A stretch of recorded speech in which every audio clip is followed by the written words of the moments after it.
اللہ تعالیٰ نے انسان کو جسم اور روح ان دو چیزوں کے مرکب سے پیدا فرمایا ہے۔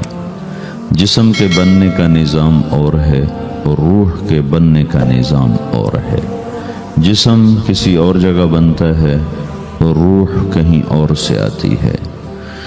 جسم زمین اور زمین کی غذاؤں کے مختلف مراحل پیش در پیش سے وقد خلقکم اطوارا، وہ مختلف شکلیں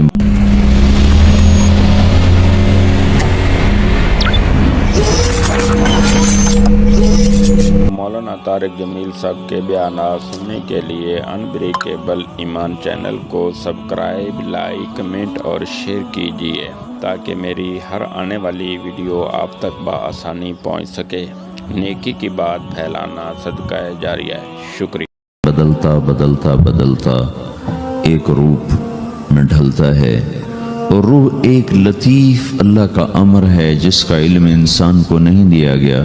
یسألونک عن الروح قل الروح من امر ربی وما اوتیتم من العلم الا قلیلا، کہ روح ایک اللہ کا امر ہے جس کے بارے میں تمہارے پاس کوئی علم نہیں ہے، لہذا اس کی تفصیل تم سمجھ نہیں سکتے ہو۔ روح آسمان سے آتی ہے، جسم زمین میں بنتا ہے، پھر 4 مہینے بعد اللہ اس کو آپس میں جوڑ دیتا ہے، زندگی متحرک ہو جاتی ہے۔ روح ہی کے ساتھ زندگی کی بقا رہتی ہے۔ جب اللہ اس سے واپس نکال لیتا ہے تو سارے ٹائٹل ہٹ کر صرف ایک نام سب کو مل جاتا ہے، اور وہ میت کا ہوتا ہے۔ وہ حضرت مولانا ہو، وہ کوئی ڈاکٹر ہو، بادشاہ ہو، صدر وزیر ہو، سارے اعزاز ٹائٹل ہٹا کر اس پر میت کا لفظ مہر لگ جاتی ہے۔ اس میں سے کیا نکلا ہے؟ ہر چیز تو موجود ہے، اب یہ بولتا کیوں نہیں، اٹھتا کیوں نہیں، چلتا کیوں نہیں؟ اس میں سے روح نکل گئی ہے۔ روح ہمارے جسم کی اصل ہے، اسے نکال دو تو جانوروں کو بھی پتہ ہے کہ اب یہ بے جان چیز ہے۔ چیونٹیاں، کیڑے مکوڑے بھی اس کو کھانے لگ جائیں گے، جانور بھی کھانے لگ جائیں گے، زمین بھی اس کو گلانے لگ جائے گی، ہوائیں اس کو متغیر کرنے لگیں گی۔ روح انسان کے اندر ایک چلتا ہوا زندگی کا کارواں ہے۔ اسے جب اللہ واپس بلاتا ہے تو اللہ یتوفی الانفس حین موتها والتی لم تمت فی منامها۔ موت کیا چیز ہے؟ اس کے 200 جواب ہیں سائنس کی کتابوں میں، اور 200 جواب بذات خود بتا رہے ہیں کہ یہ ایک جواب بھی ٹھیک نہیں ہے، اور قرآن ایک جواب دیتا ہے اور وہی حرف آخر ہے، قل یتوفاکم ملک الموت اللہ یتوفی الانفس حین موتها۔ اللہ ہے جو تمہاری روحوں کو موت کے وقت کھینچ لیتا ہے، تمہارے جسم سے نکال لیتا ہے۔ تو میرے بھائیو، موت کے وقت انسان 2 کیفیت میں ہوتا ہے۔ کچھ لوگوں کی روح ایسی نکل رہی ہوتی ہے کہ ان کے رگ رگ میں وہ پھنس رہی ہوتی ہے۔ وَلَوْ تَرَى اِذْ يَتَوَفَّى الَّذِينَ كَفَرُوا الْمَلَائِكَةُ يَضْرِبُونَ وُجُوهَهُمْ وَأَدْبَارَهُمْ۔ کاش تم دیکھ سکتے وہ منظر جب اللہ کے فرشتے نافرمانوں کی روح کو نکال رہے ہوتے ہیں تو ان کے منہ پہ بھی مارتے ہیں، ان کی کمر پر بھی مارتے ہیں۔ اور اخرجوا انفسکم اليوم، نکالو آج اپنی روحوں اور جانوں، اب تم بچ نہیں سکتے ہو۔ وہ پیچھے ہٹنا چاہتے ہیں، رب ارجعون، مجھے واپس کر دے تھوڑی دیر کے لیے، لعلی اعمل صالحا، اب میں پورا ٹھیک مسلمان بن کے چلوں گا۔ تو اس کے جواب میں ہوتا ہے، اور حدیث پاک میں آتا ہے کہ ملک الموت اترتا ہے، اس کے ساتھ 4 فرشتے ہوتے ہیں، وہ 4 فرشتے آتے اس کی پٹائی شروع کر دیتے ہیں۔ ابھی پرسوں یہ حدیث میں نے پڑھی ابن ماجہ میں کہ ملک الموت کہتا ہے ایتها النفس الخبیثہ کانت فی الجسد الخبیث، اے خبیث روح جو خبیث جسم میں تھی، اخرج باہر آؤ۔ اب وہ واپس تو ہو نہیں سکتا، اپنے آپ کو روک تو سکتا نہیں، تو وہ حیران، پریشان، خوف زدہ، تو اس کے جواب میں اس کو ملک الموت کہتا ابشری بحمیم وغساق وآخر من شکلہ ازواج، تیار ہو جا خوفناک عذاب کے لیے، اور کھولتے پانیوں کے لیے، کانٹے دار جھاڑیوں کے لیے اور بے شمار عذاب کی شکلوں کے لیے۔ تو اس کی روح کو جب کھینچتے ہیں تو رگ رگ سے وہ کٹ کٹ کے نکلتی ہے، تو سارا وجود زیر و زبر ہوتا ہے۔ سکرات کا درد ساری دنیا کے دردوں پر حاوی ہے۔ جب اس کی روح نکلتی ہے اور اس کو لے کر آسمان پر چلتے ہیں تو دروازے پر پہنچتے ہیں تو اندر سے فرشتے پوچھتے ہیں کون ہے؟ کہتے ہیں فلاں فلاں کا بیٹا ہے۔ کا نفس خبیثہ فی الجسد الخبیث، یہ تو وہی بدماش ہے جو بدماش جسم میں تھا، یہ وہ بدبخت روح ہے جو بدبخت جسم میں تھی، اس کے لیے آسمان کے دروازے نہیں کھول سکتے، اسے واپس کر دیا جائے۔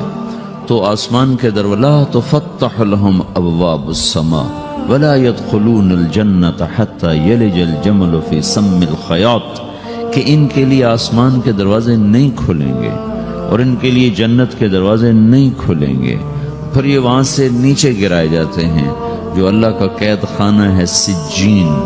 وما ادراک ما سجین کتاب مرقوم، وہ تمہیں خبر نہیں کہ وہ کیا خوفناک قید خانہ ہے جو اللہ تعالیٰ نے بنایا ہے، اسے وہاں دھکیل دیا جاتا ہے۔ پھر قیامت تک اس کے لیے انتظار کی گھڑیاں ہیں اور عذاب کی شدت ہے۔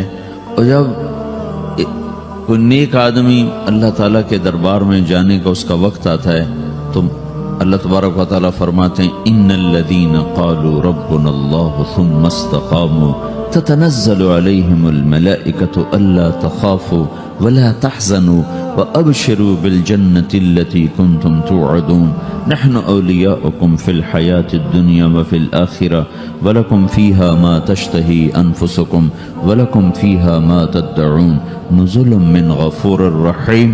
جب کوئی نیک مرد عورت کے جانے کا وقت آتا ہے تو اس کے لیے بھی فرشتے آتے ہیں اور آ کر اس کو خوشخبری دیتے ہیں اور آ کر اس کو تسلی دیتے ہیں کہ آپ غم نہ کریں، پیچھے والے بھی آپ کو مل جائیں گے، آپ خوف نہ کریں، آگے ساری منزلیں آپ کے لیے آسان ہیں، آپ کے لیے جنت بھی تیار ہے، رب بھی مہربان ہے۔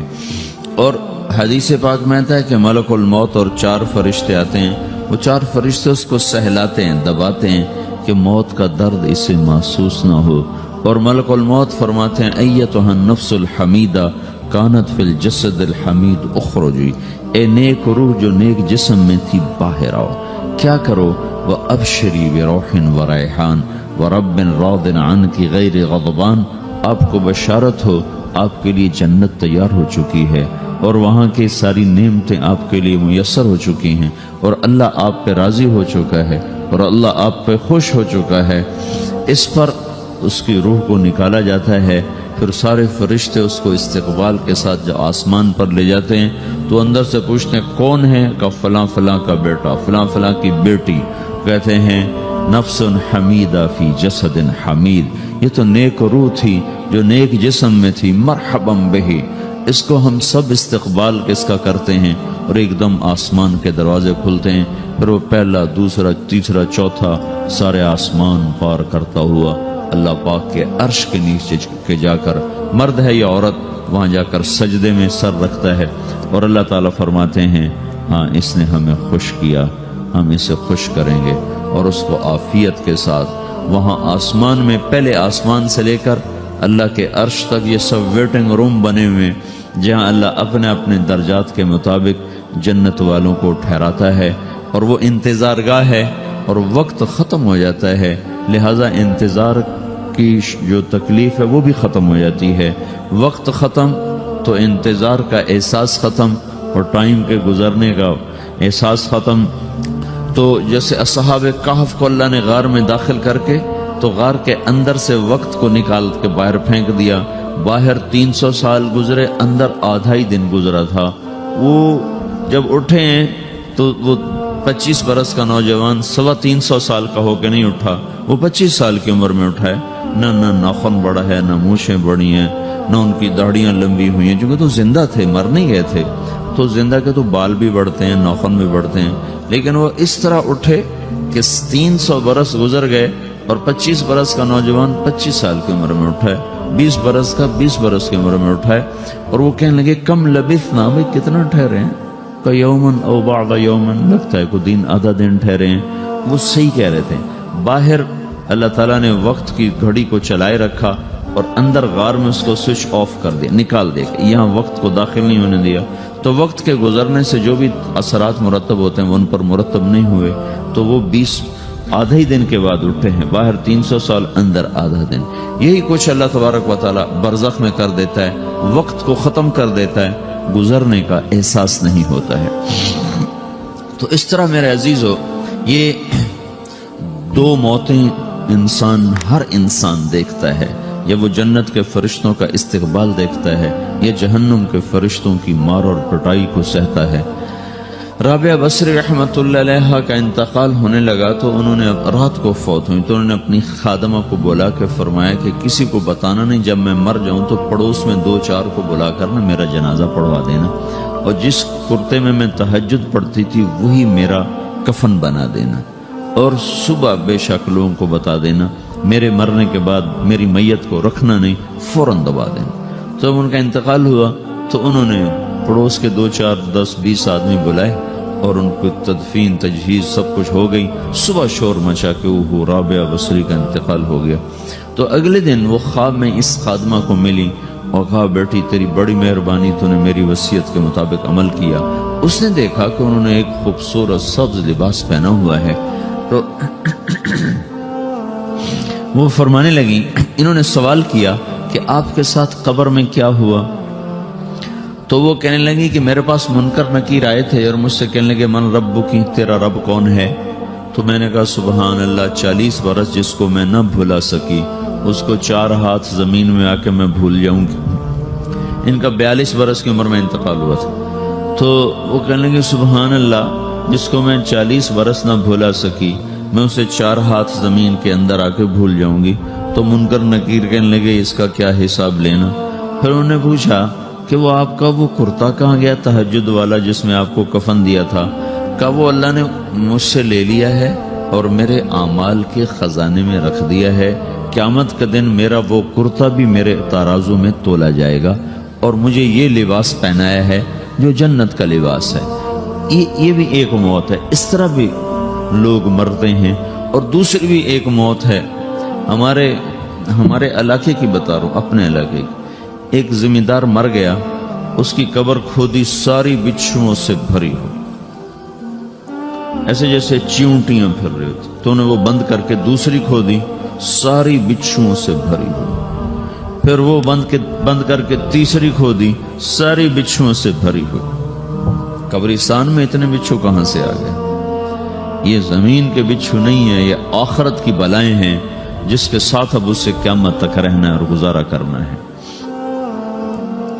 تو یہ 2 طرح کی موتیں روزانہ لوگ مرتے ہیں، روزانہ لوگ مرتے ہیں۔ جب نماز کا وقت ہوتا ہے، ملک الموت ساری دنیا کا چکر لگاتا ہے اور دیکھتا ہے کون پڑھ رہا ہے، کون نہیں پڑھ رہا، کون پڑھ رہا ہے، کون نہیں پڑھ رہا۔ جو نماز کی پابندی کرتا ہے اس کی موت آسانی سے ہوتی، جو نماز میں غفلت کرتا ہے اس کے ساتھ موت کے وقت شدت اور سختی اختیار کی جاتی۔ تو بھائیو، یہ ایک جسم ہے، ایک روح ہے۔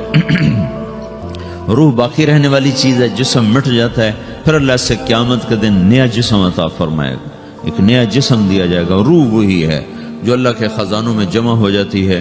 نافرمان کی سیاہ کالی روح ہوتی ہے، فرما بردار کی روشن چمکدار روح ہوتی ہے۔ تو اللہ نے کچھ تقاضے جسم کے رکھے ہیں اور کچھ روح کے رکھے ہیں۔ جسم کے تقاضے پورے نہ کرو تو یہ پریشان ہو جاتا ہے، روح کے تقاضے پورے نہ کرو تو یہ پریشان ہو جاتی۔ روح کی پریشانی جسم سے زیادہ ہے، چونکہ روح کی طاقت جسم سے زیادہ ہے۔ جسم مٹی سے بنا ہے، اس کی غذا بھی مٹی سے نکلتی ہے۔ روح آسمان سے ہے، اس کی غذا بھی آسمان سے ہے۔ روح کا تعلق جب تک اللہ سے نہیں جڑتا، اس سے بھوک اور پیاس لگتی رہتی ہے۔ جسم کو جب تک روٹی اور پانی نہ ملے یہ تڑپتا اور پریشان رہتا ہے۔ جیسے اللہ تعالیٰ نے ہمارے جسم میں روٹی اور پانی کی طلب کو بے ساختہ رکھ دیا ہے۔ میں بیان کے دوران بھی پانی پی رہا ہوں، آپ دیکھ رہے ہیں کہ میرا حلق سوکھ جاتا ہے، مجھے طلب محسوس ہوتی ہے، پانی، حلق سوکھتا ہے، پانی کی طرف بھاگتے ہیں۔